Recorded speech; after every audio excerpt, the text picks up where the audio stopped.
প্রাথমিকভাবে দেশটি বাংলাদেশ থেকে ৫ ধরনের দক্ষ কর্মী নেবে। এছাড়া মোট ১০ ধরনের ব্যক্তিকে ভিসা দেবে দেশটি। ১২ জুন ঢাকায় ওমান দূতাবাস বিষয়টি আনুষ্ঠানিকভাবে নিশ্চিত করে।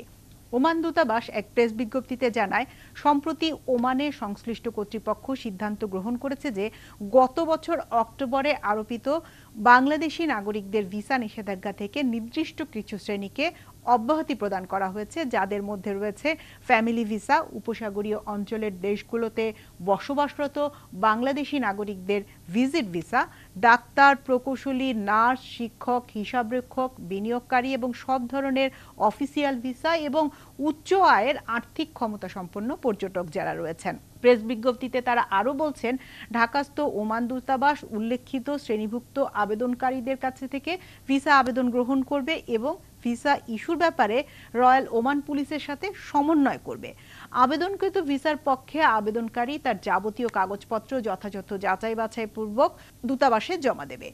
ভিসা আবেদনের প্রক্রিয়া সম্পন্ন হতে প্রত্যেক আবেদনকারীর সরবরাহকৃত তথ্য যাচাই বাছাইয়ের উপর নির্ভর করে ১ থেকে ৪ সপ্তাহ সময়ও নির্ধারণ করা হয়েছে।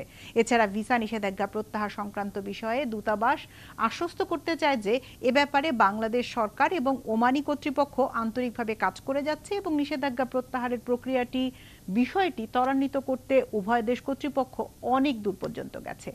বর্তমানে ওমানে প্রায় ৮ লাখ বাংলাদেশি নিয়োজিত রয়েছেন এবং উভয় দেশের অর্থনীতিতে তারা ইতিবাচক অবদানও রাখছেন। গত বছর ৩১ অক্টোবর থেকে বাংলাদেশি নাগরিকদের ভিসা দেওয়া বন্ধ ঘোষণা করে ওমান। মূলত ভিসার অপব্যবহার এবং চাহিদার তুলনায় দ্বিগুণ কর্মী থাকার অভিযোগ দেখিয়ে সিদ্ধান্তটি জানিয়েছিল ওমান সরকার। সেই থেকে বাংলাদেশিদের জন্য বন্ধ রয়েছে ওমানের শ্রমবাজার। ওমান কর্তৃপক্ষ যাতে ওয়ার্ক ভিসা দেওয়ার স্থগিতাদেশ দ্রুত সময় প্রত্যাহার করে, সেজন্য ওমানের যে কোনো শর্ত পূরণে সহযোগিতা এবং সমন্বয় করতে বাংলাদেশ প্রতিশ্রুতিবদ্ধ বলে আশ্বস্ত করেছেন পররাষ্ট্রমন্ত্রী হাসান মাহমুদ। ওমানকে বাংলাদেশের বিশ্বস্ত বন্ধু হিসেবেও বর্ণনা করেছেন বাংলাদেশের পররাষ্ট্রমন্ত্রী। তিনি বলেছেন যে অভিন্ন স্বার্থ, মূল্যবোধ এবং নীতির ভিত্তিতে বাংলাদেশ এবং ওমান জাতিসংঘ, ওআইসি, ন্যাম, আইওএম এর সহ বহুপাক্ষিক ফোরামে কার্যকর সহযোগিতা এবং সমন্বয় বজায় রেখেছে এবং গাজা সহ প্রধান বৈশ্বিক ইস্যুতে শক্তিশালী অবদান নিয়েছে। এদিকে বৈদেশিক কর্মসংস্থান প্রতিমন্ত্রী শফিকুর রহমান জানিয়েছেন, ওমানে ৯৬,০০০ কর্মী অবৈধভাবে বসবাস করছেন। তাদের বৈধতা দেওয়ার প্রক্রিয়াও শুরু করেছে দেশটি। নিয়ম অনুযায়ী বৈধ হতে প্রতি কর্মীকে মাসে ৪০ রিয়াল বা ১২,০০০ টাকা করে মাশুল দিতে হবে। সেই হিসাবে কোনো কর্মী ৫ বছর থাকতে চাইলে তাকে বছরে ১,৪৪,০০০ টাকা করে মোট ৭,২০,০০০ টাকা মাশুল দিতে হবে। অবৈধ ৯৬,০০০ কর্মীকে বছরে পরিশোধ করতে হবে ১৩,০৮২ কোটি ৪০ লাখ টাকা। তাদের বৈধ করার আশ্বাস দিয়েছে ওমান সরকার। এজন্য প্রত্যেক কর্মীকে মাসে ১২,০০০ টাকা জরিমানা দেওয়ার কথা থাকলেও বাংলাদেশের অনুরোধে এটি এখন মওকুফ করা হয়েছে। এ ব্যাপারে মৌখিকভাবে আবেদন করা হলেও এবার লিখিত আবেদন যাচ্ছে বাংলাদেশের পক্ষ থেকে। এখন প্রশ্ন হচ্ছে, কেন বাংলাদেশের জন্য তৃতীয় বৃহত্তম এই বাজারটি এখন বন্ধ? প্রবাসী কল্যাণ এবং বৈদেশিক কর্মসংস্থান মন্ত্রণালয়ের সূত্র বলছে, বাংলাদেশ থেকে মূলত দক্ষ কর্মী নিতে আগ্রহী ওমানের নিয়োগকর্তারা। মাধ্যম হিসেবে বেসরকারি রিক্রুটিং এজেন্সি, একমাত্র সরকারি মালিকানাধীন জনশক্তি রফতানিকারক প্রতিষ্ঠান বোয়েসেলের এমনকি সরকারি প্রশিক্ষণ প্রদানকারী প্রতিষ্ঠান থেকে কর্মীও নিতে চায় তারা।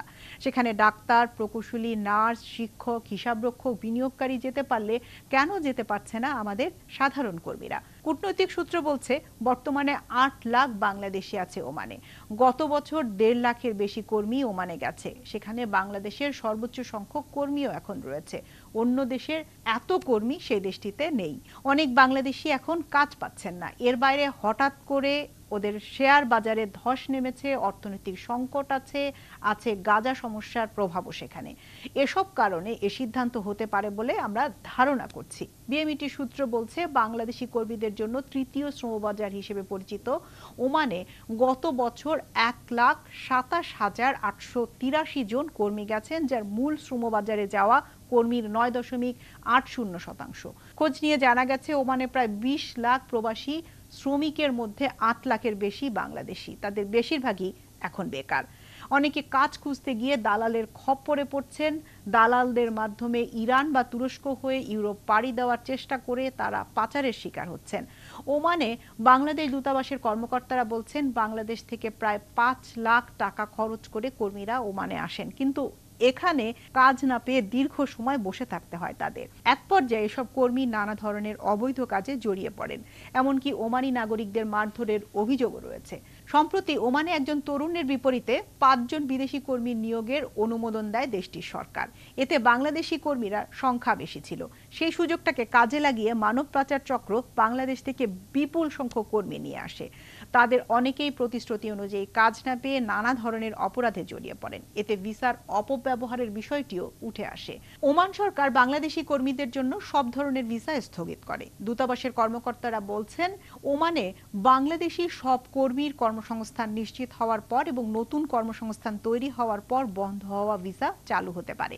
এক কেন্দ্রিক বাজার ব্যবস্থার কারণে একটি শ্রমবাজার বন্ধ হয়ে গেলে আমরা সমস্যায় পড়ে যাই। আমাদের দেখা মতে কোনো বছর সৌদি আরবে কর্মী গেছেন সর্বোচ্চ, আবার কোনো বছর সব কর্মী মালয়েশিয়া বা সংযুক্ত আরব আমিরাত অথবা ওমানে গেছেন। এতে বোঝা যায় যে বাজারটা ক্রমশ সংকুচিত হচ্ছে। ওমানের বাজার বন্ধ হলে এই শ্রমবাজার আরো সংকুচিত হবে। এটি জনশক্তি রফতানির জন্য মোটেও ভালো কোনো খবর নয়। যত বাজার ছড়ানো সম্ভব হবে তত আমাদের শ্রমবাজার উন্মোচিত হবে। কিন্তু আমরা যা করি, যে কোনো বাজারে এত বেশি সংখ্যক কর্মী পাঠাতে থাকি এবং এত অব্যবস্থাপনা তৈরি হতে থাকে যে কিছুদিনের মধ্যে বাজারটি বন্ধ হয়ে যায়, যার উদাহরণ কিছুদিন আগে আমরা মালয়েশিয়ার ক্ষেত্রেও দেখেছি।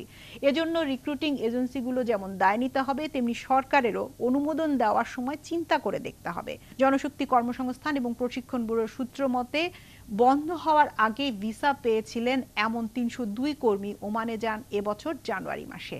এরপর আর নতুন কোনো কর্মী দেশটিতে যেতে পারেননি। এর আগে অর্থাৎ গত বছর ২০২৩ সালে ওমানে যান নতুন ১,২৭,৮৮৩ জন, আর ২০২২ সালে এই সংখ্যা ছিল ১,৭৯,৬১২ জন, যাদের সকলেই মোটামুটি ট্যুরিস্ট ভিসায় গেছেন ওমানে এবং সেখানে যেয়ে ভিসা পরিবর্তন করে তারপর কাজের ভিসা নিয়েছেন এবং সেজন্য মোটা অঙ্কের অর্থ তাদেরকে ব্যয় করতে হয়েছে। ওমানের সরকার সেই বিষয়টি এখন বন্ধ করে রেখেছে, অর্থাৎ ট্যুরিস্ট ভিসায় গিয়ে কেউ এখন আর কাজের ভিসায় পরিবর্তন যেমন করতে পারবেন না, তেমনি কাজের ভিসায়ও অর্থাৎ সাধারণ কর্মী হিসেবে সেখানে যেতে পারবেন না। সে কারণে বর্তমানে এখন ৬৫,০০০-এর ওপরে অবৈধ কর্মী তৈরি হয়েছে বাংলাদেশি, যারা ওমানে অবস্থান করছেন। আর এই ৬৫,০০০ কর্মীকেই বৈধ করার কথা বলছে ওমানের সরকার, আর তারা বৈধ হবার পরই নতুন করে এই শ্রমবাজারটি সাধারণ কর্মীদের জন্য খুলবে। এই ছিল ওমান বাজার সম্পর্কে সর্বশেষ পরিস্থিতি।